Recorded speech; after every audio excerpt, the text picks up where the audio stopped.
अब हम लोग देखते हैं कि बैक टाइट्रेशन क्या होता है। देखिए, बैक टाइट्रेशन हम लोग तभी यूज करते हैं जब डायरेक्ट टाइट्रेशन से हम लोग को रिजल्ट नहीं मिलता है। और ये हम लोग कब यूज करते हैं?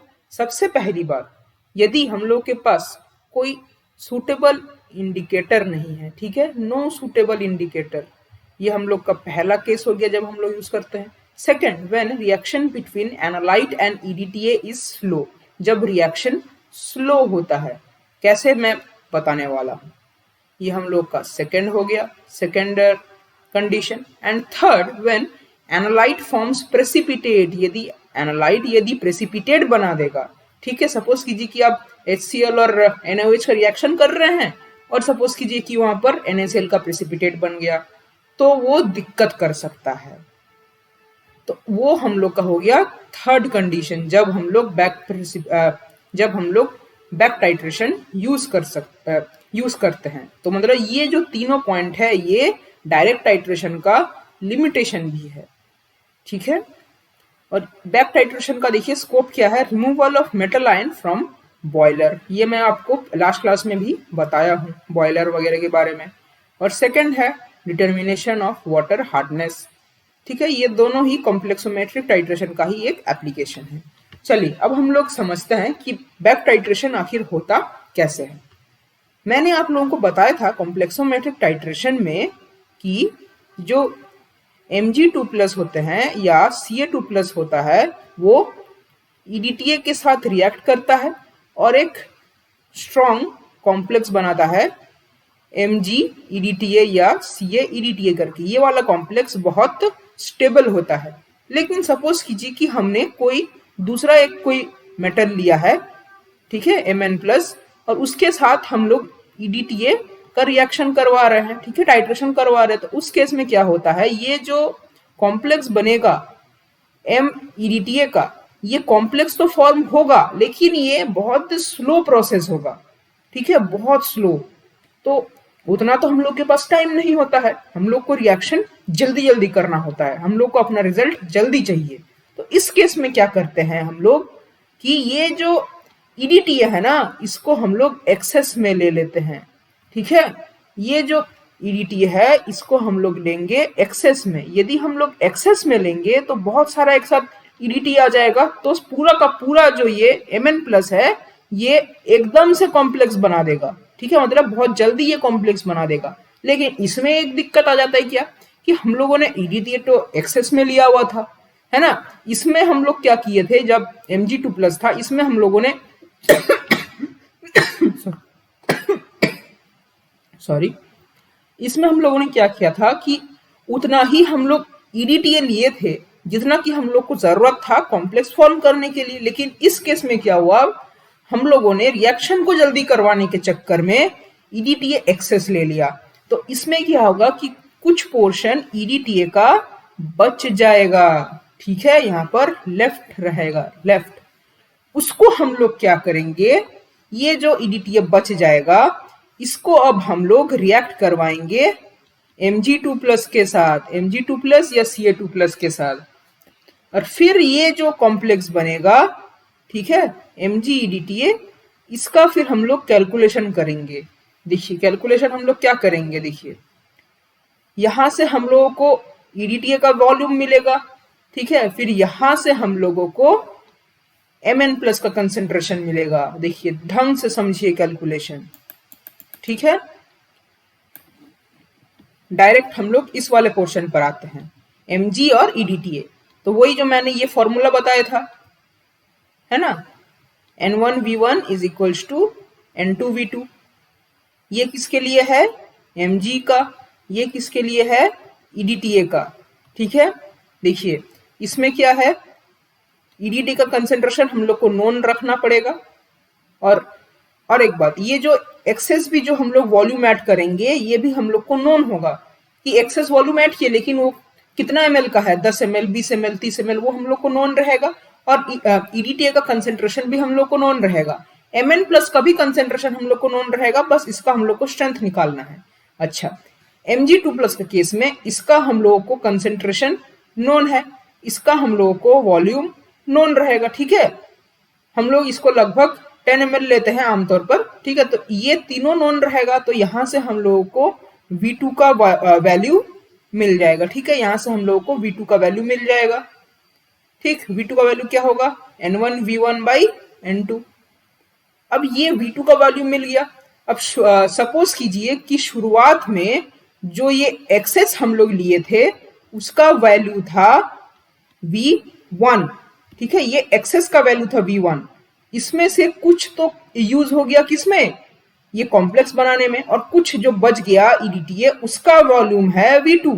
तो ठीक है, तो मतलब जो लेफ्ट EDTA है, ठीक है, EDTA में जो लेफ्ट है वो कितना है V2, और टोटल कितना हुआ, टोटल कितना हुआ V1, ठीक है, जो हम लोग लिए थे एक्सेस में।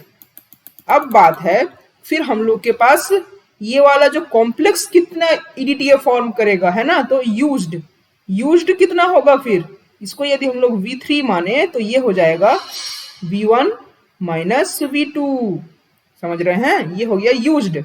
अब इसको ये हम लोग को यहाँ से कैलकुलेशन में मिल गया, ठीक है, क्योंकि V1 हम लोग को पता है, V2 हम लोग को पता है, तो V3 निकल जाएगा। जब ये V3 निकल जाएगा अब हम लोग नया फॉर्मूला यूज करेंगे, देखिए N4V4 is equals to N2V3, है ना। इसमें क्या है, ये वाला EDTA का है और ये वाला Mn प्लस का है। तो इसका देखिए V3 हम लोगों ने ऐसे करके कैलकुलेट कर दिया, N2 हम लोग को पहले से ही पता होता है, V4 भी हम लोग को पहले से पता होता है, करीब 10 ml लेते हैं। तो ऐसे करके यहाँ से हम लोग N4 निकाल लिए रहे हैं। तो इसमें क्या है कि डायरेक्टली हम लोग डायरेक्टली ये V3 हम लोग को नहीं मिल रहा, ये हम लोग इनडायरेक्ट वे में कर रहे हैं। तो इसीलिए इसको हम लोग बोलते हैं बैक टाइट्रेशन। मतलब ये जो कितना EDTA हम लोगों ने यूज किया वो हम लोग को डायरेक्टली नहीं मिल रहा, उसको हम लोग बैक कैलकुलेट कर रहे हैं। कैसे, कि जितना EDTA बच गया था वो कितना है, फिर उससे हम लोग अंदाजा लगाते हैं कि कितना EDTA यूज हुआ है, और उससे हम लोग अंदाजा लगाते हैं कि कितना Mn प्लस का कंसेंट्रेशन या स्ट्रेंथ होगा। ये है बैक टाइट्रेशन का कंसेप्ट। तो इसमें हम लोग ऐसे करके करते हैं, ठीक है, देख लीजिएगा।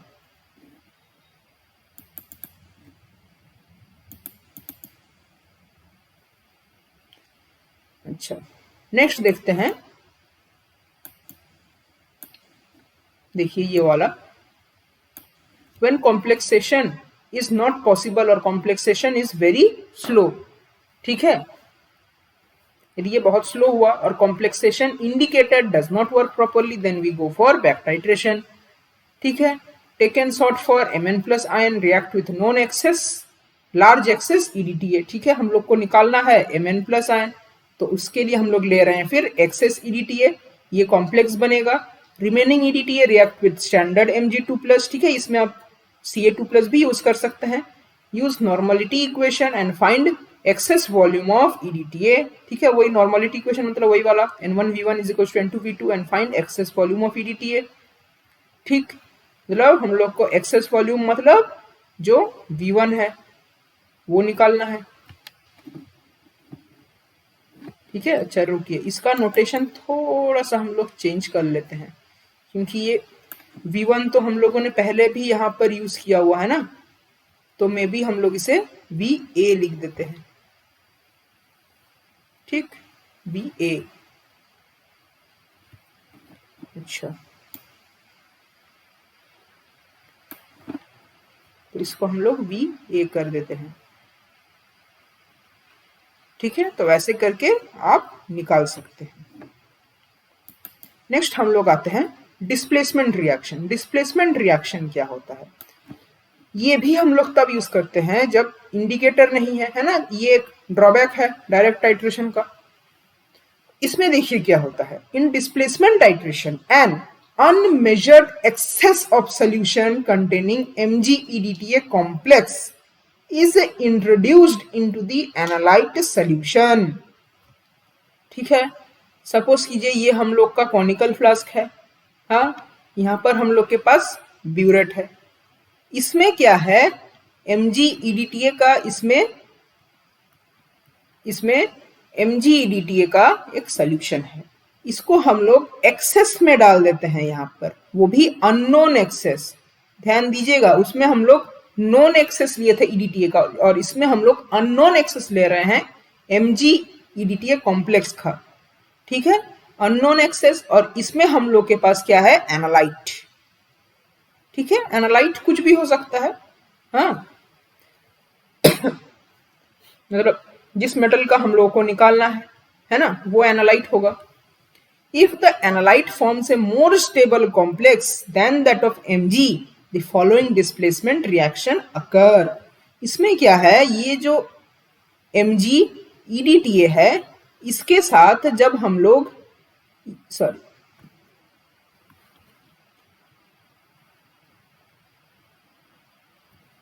इसके साथ हम लोग क्या करेंगे, हम लोग का जो एनालाइट है उसका रिएक्शन करवाएंगे, तो फॉर्मेशन क्या होगा, MnEDTA कॉम्प्लेक्स फॉर्म होगा, और ये Mg जो है ये डिस्प्लेस हो जाएगा।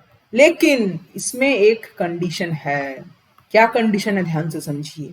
ये जो MgEDTA कॉम्प्लेक्स है ये वीक होना चाहिए, मतलब इससे स्ट्रॉन्ग जो कॉम्प्लेक्स बनना चाहिए वो MnEDTA का बनना चाहिए, ज्यादा स्ट्रॉन्ग बनना चाहिए, तभी तो ये Mn इसको डिस्प्लेस कर पाएगा ना Mg को। इसीलिए ये वाला कॉम्प्लेक्स स्ट्रॉन्गर होना चाहिए, ये ज्यादा स्टेबल होना चाहिए। ठीक है, ये मोर स्टेबल होना चाहिए, तभी ये पॉसिबल है। तो इसका एक ये कंडीशन है, याद रखिएगा। ठीक है, अब सपोज कीजिए ये हम लोग के पास दिया हुआ है Ca, ठीक है, Ca2+ में भी। ठीक है, मान लीजिए कि Ca2+ का जब हम लोग रिएक्शन करवाते हैं EDTA के साथ, तो उसका एंड पॉइंट उतना अच्छा नहीं आता है। ठीक, मतलब बहुत अच्छे से हम लोग उसका एंड पॉइंट नहीं मिलता, मतलब एकदम शार्प एंड पॉइंट नहीं में भी नहीं मिलता हो, या कुछ और कारण हो। लेकिन ये हम लोग को पता है कि जो Ca-EDTA वाला जो कॉम्प्लेक्स है वो ज्यादा स्ट्रॉन्ग है, किससे, MgEDTA कॉम्प्लेक्स से। तो इस केस में हम लोग डिस्प्लेसमेंट रिएक्शन का यूज करेंगे, डिस्प्लेसमेंट टाइट्रेशन का। ठीक है, तो यहां से Mg2+ क्या होगा, डिस्प्लेस हो जाएगा।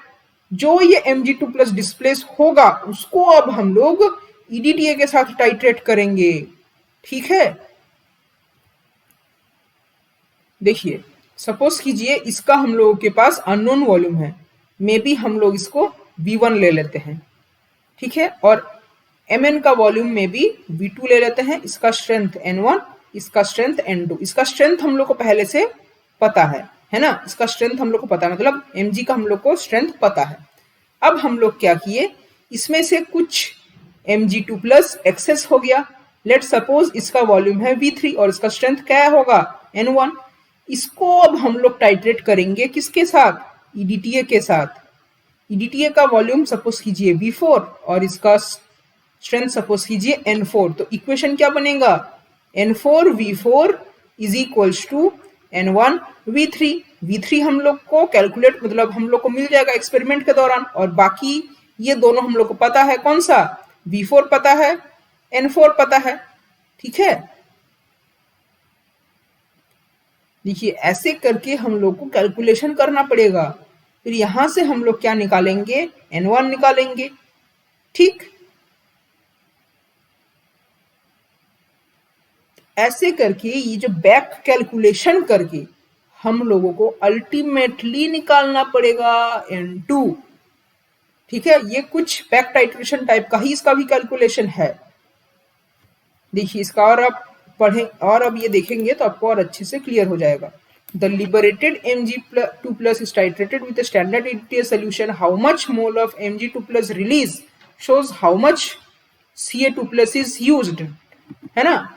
देखिए यहां से यदि हम लोग को ये पता चल जाता है कि कितना मोल Mg2+ रिलीज हो गया है, तो उतना ही मोल Ca2+ भी कंज्यूम हुआ होगा, क्योंकि ये भी इसके साथ 1:1 कॉम्प्लेक्स बनाता है और ये भी इसके साथ 1:1 कॉम्प्लेक्स बनाता है। मतलब एक Ca2+ कॉम्प्लेक्स बनाया तो एक Mg+ बाहर निकल गया।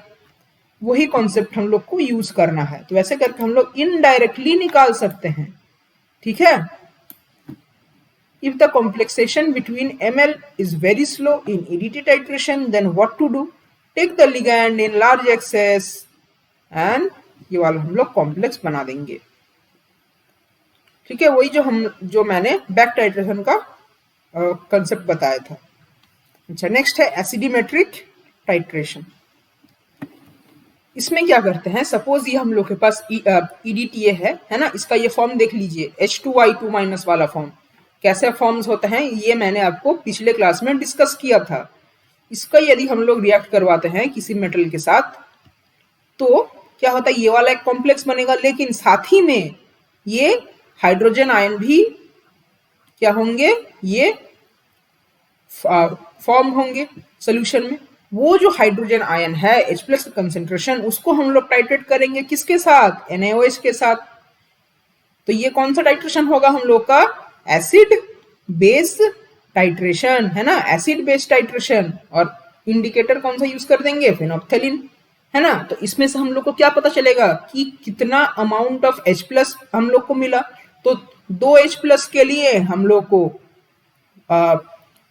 ठीक है, 2 H+ के लिए सपोज कीजिए हम लोग को एक कुछ मेटल आयन मिल रहा है, ठीक है, 1 मेटल आयन मिल रहा है। तो यदि हम लोग को n नंबर ऑफ H+ मिलेगा तो इसमें हम लोगों को n/2 Mn+ मिल जाएगा। ऐसे करके इसका कैलकुलेशन कुछ होता है। और एसिडिमेट्रिक टाइट्रेशन ये एसिड बेस टाइट्रेशन का ही एक टाइप है अलग सा। ठीक है, इसमें भी देखिए कि हम लोग इनडायरेक्टली इसका हम लोग स्ट्रेंथ निकाल रहे हैं। अब है कुछ मिसलेनियस टाइट्रेशन। यदि Mn+ is in very low amount, यदि इसका अमाउंट बहुत कम है ना, सपोज कीजिए हम लोग को निकालना है Mn+ का कंसेंट्रेशन, लेकिन इसका जो कंसेंट्रेशन है वो पहले से ही बहुत कम है। उस केस में हम लोग क्या करते हैं, इसका हम लोग प्रेसिपिटेट बना लेते हैं। प्रेसिपिटेट बनाने से क्या होगा, इसका जो कंसेंट्रेशन होगा Mn+ का, ये कंसेंट्रेटेड हो जाएगा, मतलब प्रेसिपिटेट में इसका कंसेंट्रेशन बहुत हाई होगा। फिर उस प्रेसिपिटेट को हम लोग कलेक्ट कर लेंगे, ठीक है, उसको हम लोग कलेक्ट करके उसको फिर हम लोग डिसॉल्व कर देंगे एक सोल्यूशन में, ठीक है। जिसमें हम लोग डिसॉल्व करेंगे उसमें इस Mn+ का कंसेंट्रेशन हाई रहेगा, है ना, क्योंकि हम लोग ने उसको कंसेंट्रेट ही किया था प्रेसिपिटेट बनाकर। तो ये जो जब हम इसको डिसॉल्व करेंगे तो उसमें इसका कंसेंट्रेशन हाई रहेगा। उसके बाद फिर हम लोग इसको आराम से हम लोग अपना टाइट्रेशन फॉलो कर सकते हैं। ठीक है, वही यहाँ पर बताया गया है। Mg2+ लेंगे, यदि उसका कंसेंट्रेशन सपोज कीजिए बहुत कम है, उसका हम लोग प्रेसिपिटेट बनाएंगे, ऐसा कुछ प्रेसिपिटेट बनेगा, उसको हम लोग फिर डिसॉल्व करेंगे HNO3 में। फिर वहां से हम लोग को ये फ्री Mg2+ फिर से मिल जाएगा। फिर हम लोग इसे कॉम्प्लेक्सोमेट्रिक टाइट्रेशन कर देंगे। तो प्रेसिपिटेशन से क्या होता है, देखिए, प्री कंसेंट्रेशन और एनरिचमेंट, ठीक है, उसको हम लोग कंसेंट्रेटेड करते हैं। Mg2+ makes complex, and when we need that Mg2+ ion, then dissolve this complex in HNO3. Again we will get Mg2+, and now we can get the titration. एक और एग्जाम्पल है, ये देख लीजिएगा, सेम टाइप का ही example है। अब है यदि कोई एक टिपिकल टाइट्रेशन हम लोग देखते हैं, ठीक है, मे बी सपोज Bi या TH, मतलब थोरियम या बिस्मथ। ये जो टाइट्रेशन होगा इसके लिए हम लोग को pH कितना चाहिए, 2 से 3 तक।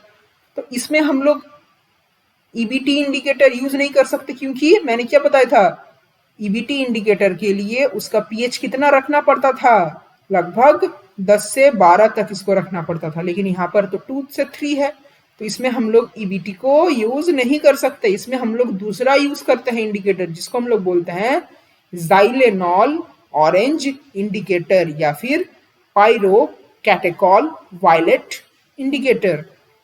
ये हम लोग यूज करते हैं। इसका IUPAC नेम वगैरह ये है, देख लीजिएगा। जब हम लोग EBT इंडिकेटर यूज किए थे तो उसका जो कलर चेंज हुआ था एंड पॉइंट पर, वो क्या था, वाइन रेड, ठीक है, वाइन रेड से क्या हुआ था, ब्लू हुआ था।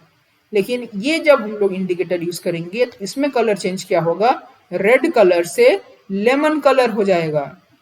ये डिफरेंस है, देख लीजिएगा। उसी तरीके से यदि सपोज हम लोग Fe2+ और Fe3+, यदि सपोज कीजिए हम लोग के सोल्यूशन में Fe2+ है और Fe3+ है, तो इसमें यदि हम लोग को इसमें यदि हम लोग ऐड करते हैं ईबीटी इंडिकेटर, तो ये क्या करेगा, दोनों के साथ कॉम्प्लेक्स बना देगा। ठीक है, तो मतलब ये कोई सिलेक्टिविटी नहीं शो करता है। सिलेक्टिविटी याद कीजिए, मैंने आपको पढ़ाया था recent trends for chemical analysis में। तो ईबीटी कोई सिलेक्टिविटी नहीं शो करता है, लेकिन हम लोग को तो सिलेक्टिविटी चाहिए। हम लोग यदि बस Fe2+ को यदि हम लोग को बस उसका हम लोग को कंसेंट्रेशन निकालना है, Fe3+ का कंसेंट्रेशन हम लोग को नहीं चाहिए, बस इसी का चाहिए, तो हम लोग ईबीटी को नहीं यूज कर सकते। ठीक है, उस टाइम अच्छा उसके लिए हम लोग को कोई दूसरा इंडिकेटर लेना पड़ेगा। अच्छा, यदि सपोज कीजिए हम लोग को बस Fe3+ का कंसेंट्रेशन चाहिए, Fe2+ हम लोग को कोई मतलब नहीं, तब भी हम लोग ईबीटी इंडिकेटर को नहीं यूज कर सकते। उस केस में हम लोग कौन सा इंडिकेटर यूज कर सकते हैं, वेरियामिन ब्लू। ठीक है, इसको यदि हम लोग यूज करेंगे तो ये सिलेक्टिवली बस Fe3+ को ही रिकॉग्नाइज करता है, बस इसी से ये कॉम्प्लेक्स बनाएगा। ठीक है, यदि हम लोग ये वाला इंडिकेटर यूज कर सकते हैं तो यूज करते हैं तो बस Fe3+ और EDTA का कॉम्प्लेक्स बनेगा। ठीक है, उसका एंड पॉइंट क्या होगा, ब्लू से येलो, और ये Fe2+ को रिकॉग्नाइज ही नहीं करेगा। ये है इसका सिलेक्टिविटी। लेकिन ईबीटी इंडिकेटर जो है वो नॉन स्पेसिफिक है। तो देखिए, ईबीटी बोलिए या ईआरबी बोलिए, जो भी आपको बोलना है। ठीक है, ERBT बोलिए या ईबीटी बोलिए, नाम एक ही है, इरियोक्रोम ब्लैक टी। ठीक है, इरियोक्रोम ब्लैक टी।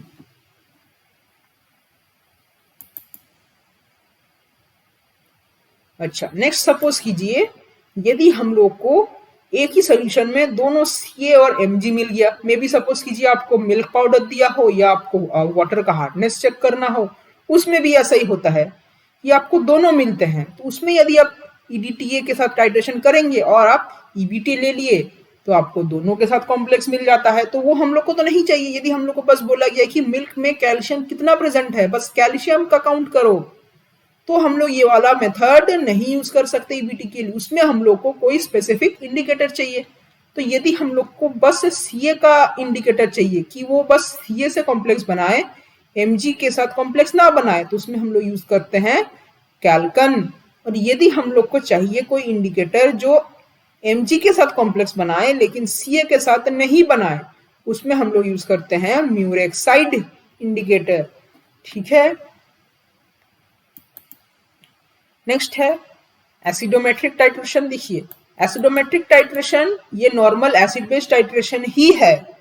ठीक है, it is a kind of volumetric analysis.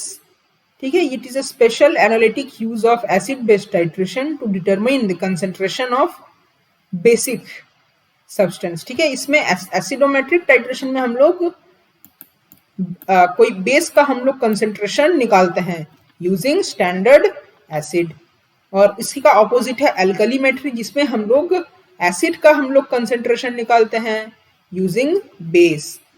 ये है विकिपीडिया का डेफिनेशन। और यहाँ पर आप आएंगे तो ये है रॉयल सोसाइटी ऑफ सॉरी ये आरएससी का ये है। ठीक है, रॉयल केमिकल सोसाइटी, ये आरएससी का है।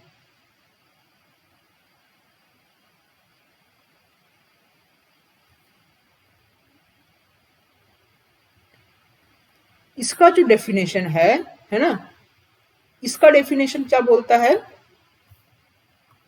The process of determining quantity of sample, मतलब बेस को हम लोग को डिटर्मिन करना है by adding measured increments of titrant and acid until the end. मतलब बेस का हम लोग कंसेंट्रेशन निकालना है, धीरे धीरे हम लोग कुछ कुछ अमाउंट एसिड का ऐड करते जाएंगे।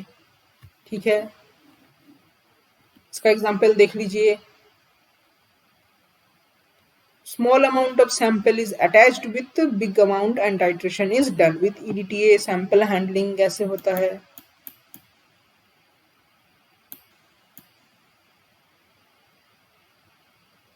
अब ये बस ऐसे ही एक डायरेक्ट टाइट्रेशन का एग्जांपल दिया हुआ है। ठीक है, analyte is titrated with standard EDTA, ऐसे करके दिया हुआ है। अब ये है ऑक्सिलरी कॉम्प्लेक्सिंग एजेंट क्या है, एग्जाम्पल देखिए इसका, अमोनिया है, टार्ट्रेट है, साइट्रेट है, ठीक है, ट्राई इथेनॉलोमीन है, या ठीक है, ये है। ये किस लिए यूज होता है, इसका देखिए मतलब, it is employed to prevent metal ion from precipitating in the absence of EDTA।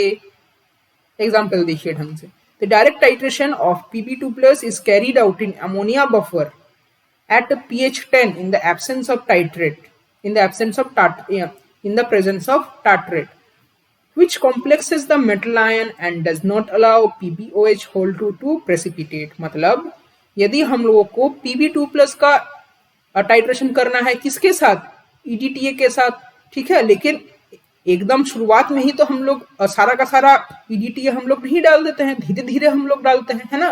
तो जब स्टार्टिंग होगा तो उस टाइम यदि EDTA नहीं है और यदि ये ऑक्सिलरी कॉम्प्लेक्सिंग एजेंट भी नहीं है तो क्या करता है ना, ये जो Pb2 प्लस है ये पानी के साथ रिएक्ट कर जाता है और रिएक्ट करके PbOH होल 2 का प्रेसिपिटेट फॉर्म कर देता है। तो यदि ये प्रेसिपिटेट फॉर्म कर देगा तो EDTA के साथ तो ये रिएक्शन नहीं करेगा, तो हम लोग को अपना रिजल्ट गड़बड़ मिल जाएगा।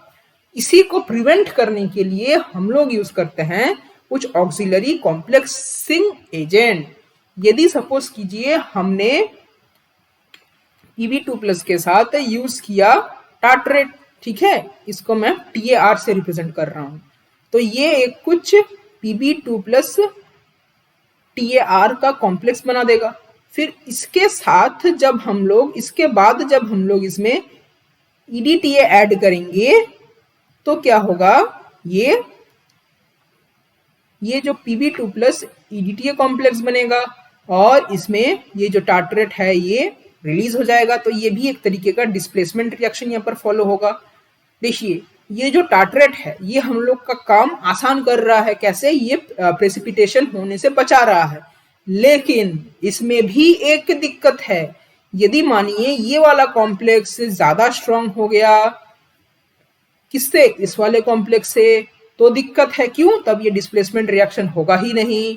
तो हम लोगों ने प्रेसिपिटेशन से बचने के लिए टार्ट्रेट का सहारा लिया, लेकिन ये टार्ट्रेट ही हम लोग को धोखा दे दिया। यदि ये बहुत स्ट्रांग कॉम्प्लेक्स बना देता है तो ये हम लोग को ध्यान रखना है कि ये जो कॉम्प्लेक्स बनेगा ये स्ट्रांग नहीं होना चाहिए, ये वीक होना चाहिए, और ये वाला जो EDTA के साथ कॉम्प्लेक्स है ये स्ट्रांग होना चाहिए, ताकि EDTA आके टार्ट्रेट को डिस्प्लेस कर दे। ये काम होता है ऑक्सिलरी कॉम्प्लेक्सिंग एजेंट का, ठीक। अच्छा, जो हम लोग EDTA का टाइट्रेशन करते हैं उसमें हम लोग बफर यूज करते हैं ताकि उसका pH 10 मेंटेन रहे। तो वो हम लोग क्यों करते हैं, देखिए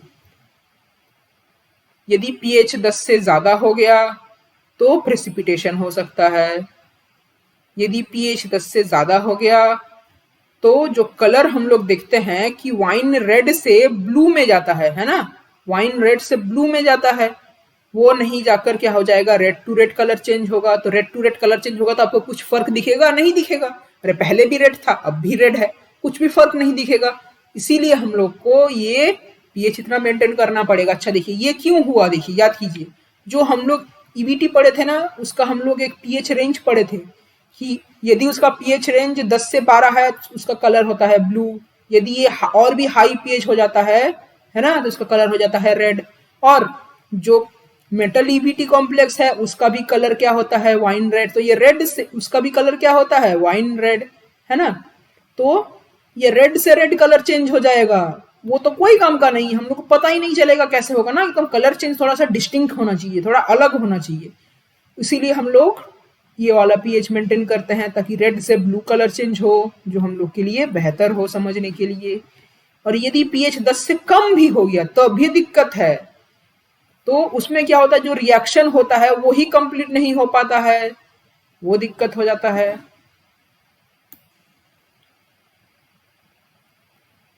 अच्छा, अब ये टेबल देख लीजिएगा आप लोग कि some common oxidants used as standard solution, ठीक है। रिएजेंट का नाम है, किस मतलब कौन सा चीज हम लोग को निकालना है, हम लोग का एम क्या है, हम लोग को Mn2 प्लस का कंसेंट्रेशन निकालना है या Br इसका करना है, ठीक है। ये स्टैंडर्ड पोटेंशियल दिया हुआ है, ठीक। किसके साथ हम लोग स्टैंडर्डाइज करते हैं, उसमें इंडिकेटर कौन सा यूज करते हैं और उसका स्टेबिलिटी क्या होता है, ये देख लीजिएगा अच्छे से।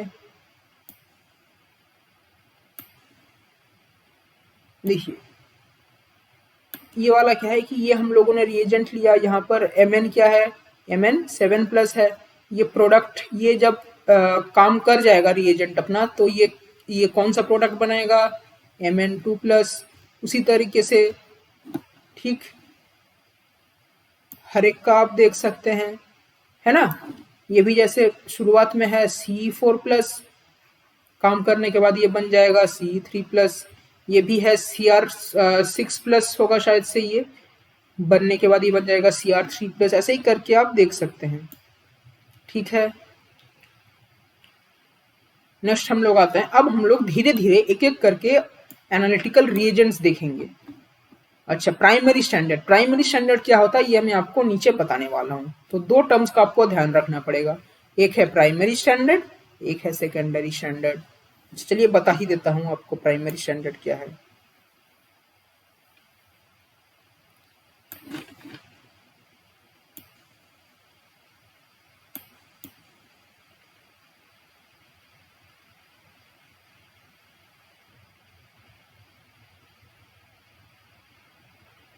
ये अभी तो दिख नहीं रहा है, देख के बता दूंगा आपको, अभी यही पढ़ लीजिए।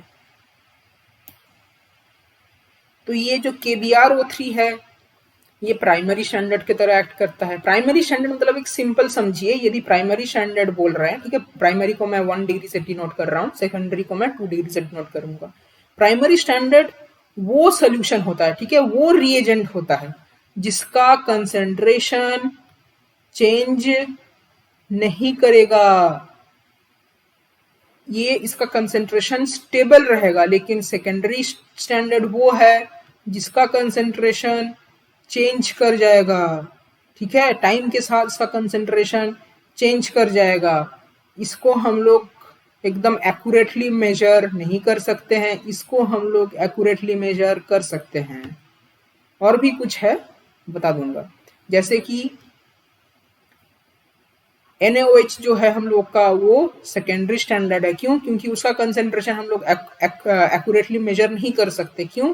क्योंकि जब हम लोग उसको बनाते हैं ना NaOH का, तो उसमें कुछ NaOH का कुछ टैबलेट टाइप का आता है, उसको हम लोग वेट करके, मतलब उसको हम लोग वेट करके हम लोग बनाते हैं, है ना, NaOH का सोल्यूशन। लेकिन दिक्कत ये है कि ये जो NaOH है ये हाइग्रोस्कोपिक है, मतलब ये पानी को एब्जॉर्ब कर लेता है, जिसके कारण इसका वेट में चेंजेस आ जाता है। क्योंकि हम लोग को एक्चुअल NaOH का वेट तो मिलता ही नहीं है हमको, उसके साथ साथ कुछ पानी का भी वेट मिल जाता है, इसलिए ये सेकेंडरी स्टैंडर्ड है। लेकिन प्राइमरी स्टैंडर्ड वो होंगे जैसे कि KBrO3 जिसका कंसेंट्रेशन चेंज नहीं होता है, ठीक है, इट इज स्टेबल, ठीक। अच्छा, an unmeasured excess of potassium bromide is added, an unmeasured excess of potassium bromide is added to an acidic solution of potassium bromate. Give known amount of bromine, 3 molecule of bromine is released, ठीक। This reaction is in Situ. In Situ reaction क्या है ये आप मुझे बताइएगा, पढ़िए इसका कुछ क्या होता है। एक होता है इन सिटू, एक होता है एक्स सिटू। अच्छा, इसमें क्या बोल रहे हैं, ये जो KBrO3 है इसको हम लोग रिएक्ट करवाते हैं Br- से, पोटेशियम ब्रोमाइड सपोज कीजिए, KBrO3 प्लस KBr, और ये एसिडिक मीडियम में हम लोग करते हैं, तो ये H+ का सोल्यूशन H+ आ गया। प्रोडक्ट हम लोग को क्या मिलता है 3Br2, मतलब 1 मोल ऑफ KBrO3 देता है हम लोग को 3 मोल ऑफ Br2, ठीक है। तो KBrO3 कितना मोल लगा है 1 मोल, ठीक, और जो KBr था वो कितना मोल लगा है 5 मोल, और टू जो मिला है वो कितना मोल मिला है, 3 मोल। ये वाला जो कंसेप्ट है बहुत इंपॉर्टेंट है, कई बार इससे क्वेश्चन पूछा है कि कितना मोल Br2 प्रोड्यूस हुआ या कितना मोल KBrO3 लगा, ऐसे करके क्वेश्चन पूछ लिया गया है, ध्यान दीजिएगा इसे। ठीक है, तो ये आप उसका बैलेंस्ड एक रिएक्शन देख सकते हैं, इसको हम लोग इस नाम से जानते हैं, ब्रोमेट ब्रोमाइड रिएक्शन। ठीक, इसका हम लोग को यूज क्या होता है KBrO3 का, ब्रोमीन का कंसेंट्रेशन निकालने के लिए।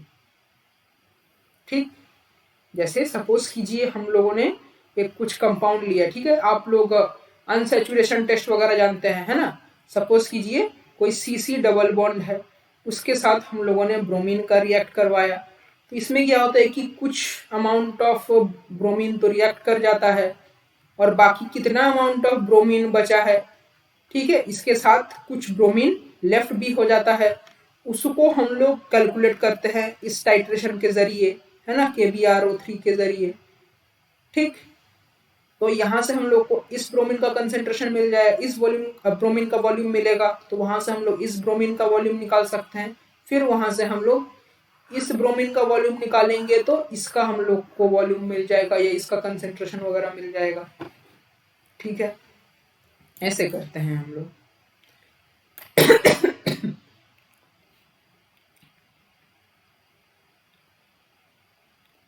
ये वाला फॉर्मूला क्यों आ रहा है ये मैं आपको नीचे बता रहा हूँ।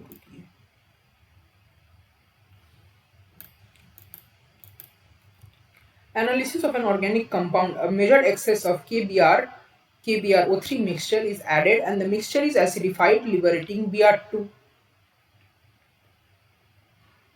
After the bromination reaction is complete, the excess bromine is determined by addition of potassium iodide followed by titration of liberated iodine with standard.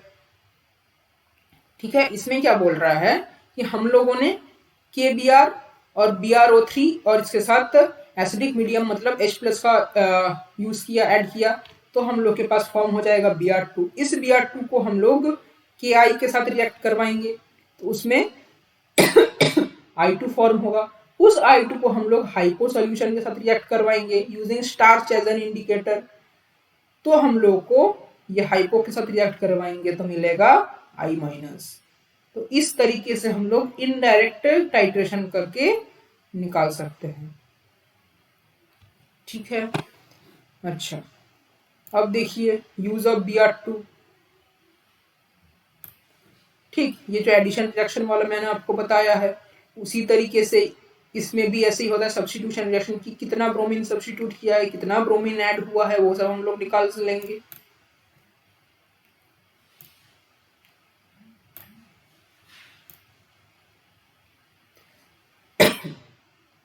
अच्छा, नेक्स्ट देखिए application. A common application is the determination of metal with 3-hydroxyquinoline. A metal such as aluminium is precipitated with the organic reagent and the precipitate is filtered, washed and dissolved in HCl, KBr and standard KBrO3 is added। यदि इसको हम लोग ऐसे HQ से denote कर रहे हैं, इसको हम लोग किस नाम से जानते हैं, ऑक्साइन। ठीक है, सपोज हम लोग को निकालना है Al3+ कंसेंट्रेशन, ठीक, उसको हम लोग यूज करेंगे किसके साथ, HQ के साथ, ये वाला एक कॉम्प्लेक्स बनेगा। ठीक, अब इसको जब हम लोग ट्रीट करेंगे 4MHCl के साथ 4 मोलर, तो Al3+ बचेगा और ये 3HQ आ जाएगा। ठीक, ये प्रेसिपिटेशन हुआ, ये रीडिजॉल्विंग हुआ। ठीक, याद है ना, प्रेसिपिटेशन करते हैं फिर हम लोग उसको डिजॉल्व करते हैं फिर से, तो वो रीडिजॉल्विंग हो गया। फिर जो ये 3HQ है, फिर हम लोग इसको Br2 के साथ रिएक्ट करवाएंगे और ये वाला बन जाएगा। ठीक है, अब ध्यान से इसे देखिए। Metal such as aluminium is precipitated with the organic reagent. The precipitate is filtered, washed and dissolved in HCl और ये वाला हम लोग ऐड कर देते हैं। ठीक, the number of equivalent of bromate is same as that of aluminium। ठीक है, जितना इक्विवेलेंट ब्रोमेट खर्च हुआ उतना ही इक्विवेलेंट हम लोग के पास एल्यूमिनियम था, जो ये अननोन था। ठीक, तो वो ब्रोमेट हम लोग को कहां से मिलेगा? ये 3Br2 कहां से आया? ये किससे आया? ब्रोमेट से ही मिला है ना हम लोगों को, इसी में से हम लोग को दिया है 3Br2। तो यहाँ पर 6Br2 यूज हो रहा है, तो ये Br2 गया यहाँ पर और ये रिएक्शन करके ये बना दिया। तो वैसे करके हम लोग इनडायरेक्टली कैलकुलेट कर सकते हैं। तो 1 मोल ऑफ Al3 प्लस ये इक्वल है 3 मोल ऑफ HQ के साथ, मतलब ऑक्साइन, ये इक्वल है 6 मोल ऑफ Br2, मतलब ये इक्वल है 2 मोल ऑफ KBrO3। तो देख रहे हैं कितना घुमा फिरा कर, ये हम लोग को पता है, इससे हम लोग ये निकालेंगे, ये पता चला, फिर इससे हम लोग ये निकालेंगे, ये पता चला, फिर इससे हम लोग ये निकालेंगे। अल्टीमेटली थोड़ा सा लेंथी कैलकुलेशन है ये।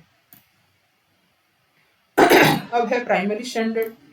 ठीक है, material which can not be standardised directly, मतलब इसको हम लोग स्टैंडर्डाइज कर नहीं सकते, लेकिन जो सेकेंडरी स्टैंडर्ड होता है उसको हम लोग स्टैंडर्डाइज करते हैं, मतलब उसको हम लोग सही करते हैं। किसके साथ? टाइट्रेट करके, प्राइमरी स्टैंडर्ड के साथ टाइट्रेट करके, डायरेक्टली बाय वेइंग मेथड, और weighing method for which other material used to standardize is known as primary standard. इसका एग्जांपल देखिए, ऑक्सैलिक एसिड है या HCl है। ठीक है, सपोज आपको एक रिएक्शन करवाना है HCl प्लस NaOH, ये आपके पास अननोन है पर ये आपके पास नोन है, लेकिन ये जो नोन है ना ये पूरा पूरा एक्यूरेट नहीं है। ठीक है, इसको आपको स्टैंडर्डाइज करना पड़ेगा। क्यों ये एक्यूरेट नहीं है, क्यों ये सेकेंडरी स्टैंडर्ड है, मैंने आपको बता दिया है पहले। तो इसको आपको स्टैंडर्डाइज करना पड़ेगा, इसका स्ट्रेंथ आपको और अच्छे से नोन होना पड़ेगा। उसके लिए हम लोग इसे टाइट्रेट करेंगे प्राइमरी स्टैंडर्ड के साथ, जैसे ऑक्सैलिक एसिड है ना, ये है ऑक्सैलिक एसिड। अच्छा, नेक्स्ट देखिए, ये देखिए एक न्यूमेरिकल है। ठीक, ये थोड़ा सा लेंदी है, इतना लेंदी न्यूमेरिकल आता नहीं है, आप इसे खुद से एक बार ट्राई कीजिएगा, यदि नहीं समझ आ रहा है तो मैं बता दूंगा। ठीक, ये बहुत लेंदी न्यूमेरिकल है, इतना लेंदी आपको नहीं मिलने वाला है क्योंकि आपके पास टाइम का बहुत शॉर्टेज होता है एंट्रेंस में, वो लोग शॉर्ट क्वेश्चंस देंगे। नेक्स्ट, आर्सेनिक 3, ये भी एक प्राइमरी स्टैंडर्ड है, इसका पहले वाला भी एक प्राइमरी स्टैंडर्ड था। ठीक, ये सब हम लोग एनालिटिकल रिएजेंट्स पढ़ रहे हैं। ठीक, इसको हम लोग यदि एसिडिक सोल्यूशन में लेंगे तो ये सोल्यूबल होता है, न्यूट्रल सोल्यूशन में लेंगे तो ये नॉट सोल्यूबल होता है, यदि अल्कलाइन सोल्यूशन में लेंगे तो इसमें प्रेसिपिटेशन हो जाता है। वी वांट न्यूट्रल सोल्यूशन, हम लोग को तो न्यूट्रल सोल्यूशन चाहिए, तो इसलिए पहले हम लोग इसे बेस में सोल्यूबल करने की कोशिश करते हैं, फिर हम लोग इसे एसिड दे देते हैं। एसिड देंगे तो ये सोल्यूबल हो जाएगा और सोल्यूशन ओवरऑल न्यूट्रल बन जाएगा क्योंकि पहले से ही उसमें बेस मिला हुआ था। ऐसे करते हैं हम लोग। The base is fast soluble and small soluble in acid. Arsenic 3 oxide base देंगे, डिसॉल्व होगा, एसिड देंगे, न्यूट्रल सोल्यूशन बन जाएगा। ठीक, ये देख लीजिए, ये वाला एक ओवरऑल रिएक्शन आ जाएगा।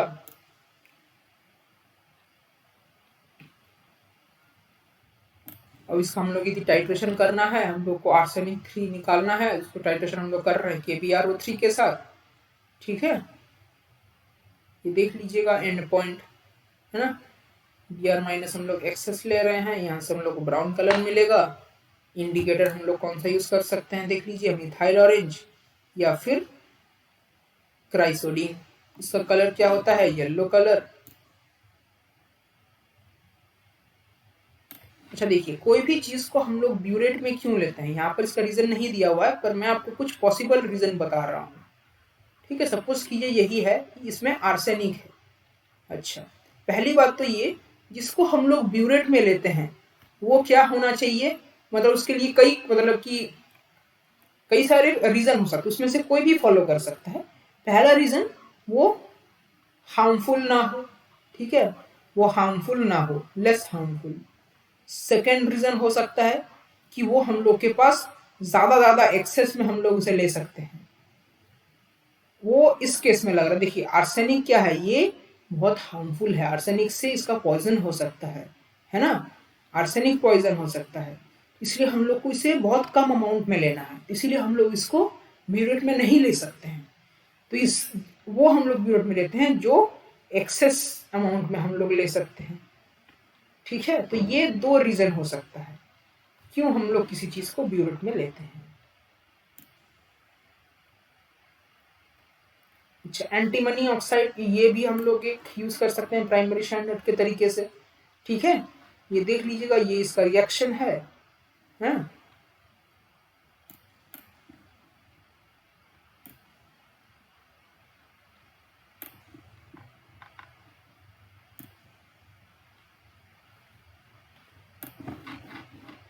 ठीक है, एट एंड पॉइंट क्या होगा, ये वाला ब्राउन कलर फॉर्म हो जाएगा। Use of antimony in the analysis of pores, pores के एनालिसिस के लिए ये यूज होता है स्टेनलेस स्टील का। ठीक है, अच्छा, ब्रोमिनेशन ऑफ फेनॉल। यदि हम लोग को फेनॉल का ब्रोमिनेशन करना है, ठीक, तो ये हम लोग को ब्रोमीन कहाँ से मिलेगा, रिएक्शन याद कीजिए ये वाला था। ठीक है, ब्रोमेट वाला KbRO3, KBr और एसिडिक मीडियम, वहां से हम लोग को ब्रोमीन मिलेगा, वो रिएक्ट करेगा इसके साथ और 3 ब्रोमीन बना देगा। ठीक है, फिर हम लोग को ये कैसे पता चलेगा कि कितना अमाउंट ऑफ फेनॉल, हम लोग इसमें बैक टाइट्रेशन यूज करेंगे। कैसे यूज करेंगे मैंने आपको बताया था, ये एक्सेस में लेंगे, कुछ इसमें से रिएक्ट कर जाएगा, कुछ इसमें बच जाएगा, जो बच जाएगा उसको हम लोग आयोडीन के साथ रिएक्ट करवा देंगे, है ना, हाइपो सोल्यूशन के साथ फिर उसको रिएक्ट करवा देंगे, starch as a indicator react use करेंगे। क्या था ना ये वाला रिएक्शन ऊपर अभी मैंने आपको बताया था, वैसे करके हम लोग यूज कर सकते हैं। हाँ, ये सब देख लीजिएगा, आपको कोई भी डाउट हो आप पूछ लीजिएगा बेझिझक। ये वाला आपको थोड़ा सा न्यूमेरिकल पॉइंट ऑफ व्यू से हेल्प कर सकता है कि 1 मोल ऑफ फेनॉल लेंगे, उसमें हम लोग को 3 मोल ऑफ ब्रोमीन चाहिए होगा, तो मिलीमोल ऑफ, ठीक है, तो कितना अमाउंट ऑफ फेनॉल है, यदि हम लोग 1 मिलीमोल ऑफ फेनॉल लेते हैं तो 1/3 मिलीमोल ऑफ ब्रोमीन यूज होगा। और ये एक उसका दूसरा फॉर्मूला है। तो ये जो ब्रोमीन यूज्ड है, ये क्या है, जो ब्रोमीन हम लोग एक्सेस में लिए थे माइनस जो ब्रोमीन रिमेन हो गया था, लेफ्ट हो गया था, है ना, वही हम लोग यूज किए हैं, एक्सेस माइनस रिमेनिंग। ठीक, फिर ये वाला एक न्यूमेरिकल है, उसी पर फॉर्मूला पर बस लगा के ये कर दिया गया है, एक बार देख लीजिएगा, है ना। नेक्स्ट हम लोग आते हैं आयोडोमेट्रिक टाइट्रेशन। ठीक, आयोडोमेट्रिक टाइट्रेशन में क्या होता है, आयोडीन इज यूज्ड इनडायरेक्टली, इसी को हम लोग बोलते हैं आयोडोमेट्रिक, और एक होता है आयोडीमेट्रिक, वो अलग होता है, ये अलग है। आयोडोमेट्रिक, यदि आयोडोमेट्रिक है तो उसमें हम लोग आयोडीन को इनडायरेक्ट यूज करते हैं, इनडायरेक्टली। और यदि आयोडीमेट्रिक है, आयोडीमेट्रिक, तो उसमें हम लोग इसको डायरेक्टली यूज करते हैं। ठीक है, इसमें देखिए क्या होता है, ये Br2 है, इसके साथ हम लोग आयोडीन को यूज करेंगे, I2 आएगा। ठीक है, ये वाला I2 आएगा, I2 को हम लोग हाइपो के साथ ट्रीट करेंगे, स्टार्च को इंडिकेटर यूज करेंगे, और हम लोग को मिल जाएगा आयोडीन, मिल जाएगा, आयोडीन से हम लोग ब्रोमीन का निकाल लेंगे, ऐसे करके हम लोग कर सकते हैं। ये अल्टीमेटली हम लोग को ब्रोमीन निकालना है, उसके लिए हम लोग आयोडीन को एक जरिया यूज कर रहे हैं बैक टाइट्रेशन के तौर पर। अच्छा, potassium iodate KiO3 oxidising agent, ये भी एक प्राइमरी स्टैंडर्ड की तरह यूज होता है। ठीक है, 1 मोल ऑफ KiO3 देगा हम लोग को 3 मोल ऑफ I2, देख रहे हैं ना, 1 मोल ऑफ KiO3 दे रहा है हम लोग को 3 मोल ऑफ I2। आयोडीन इसमें हम लोग एक्सेस ले रहे हैं, I- एक्सेस ले रहे हैं। इस रिएक्शन को ओवरऑल हम लोग बोलते हैं आयोडेट आयोडाइड रिएक्शन। ठीक है, तो 1 मोल ऑफ KiO3 देगा 3 मोल ऑफ I2, वो इक्वल होगा 6 मोल ऑफ H2O3। ये भी एक न्यूमेरिकल है, ये भी आप देख लीजिएगा, यदि आपको दिक्कत आ रहा है, डाउट आ रहा है, तो आप पूछ लेना। ठीक है, अब देख लीजिएगा, मैं यहाँ पर कंसेप्ट पर फोकस कर रहा हूँ, नेक्स्ट एनालिटिकल रिएजेंट है क्लोरामीन टी ऑक्सीडाइजिंग एजेंट। तो नाम से ही पता चल रहा है ये ऑक्सीडेशन में हेल्प करता है। इसका मॉलिक्यूलर वेट वगैरह, आईपीएसी नेम वगैरह और भी कुछ कॉमन नेम दिया हुआ है। इट कंटेन्स एक्टिव क्लोरीन, ठीक है। इसका आप स्ट्रक्चर देखिए, क्लोरामीन टी ये वाला क्लोरीन है, ये एक्टिव क्लोरीन है। Electrophilic and can be compared to the o chlorinated sodium hypochlorite, ठीक है। इसका स्ट्रक्चर देख लीजिए। Next, it is slightly basic, इसका पीएच है 8.5 in water and in water it breaks down to disinfectant hypochlorite. ये है सोडियम हाइपोक्लोराइट, इसमें ये ब्रेक कर जाता है पानी में, है ना, पानी में ब्रेक कर जाता है। It can be used as a source of electrophile in organic synthesis. अच्छा, anionic sulfonamide is stabilized by delocalization of nitrogen lone pair nitrogen lone pair across the SO2 group, facilitating deprotonation of parentamine by bases such as hydroxide, ठीक है। It is readily biodegradable है ये, ठीक है, biodegradable है by use of UV light।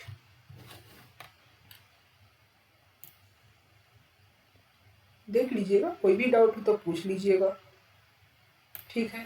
Hypochloride acts as an effective oxidising agent for iodide form ICl, मतलब ये iodide को बनाएगा ICl। ICl rapidly undergoes electrophilic substitution predominantly with activated aromatic rings such as those of amino acid tyrosine, ठीक है।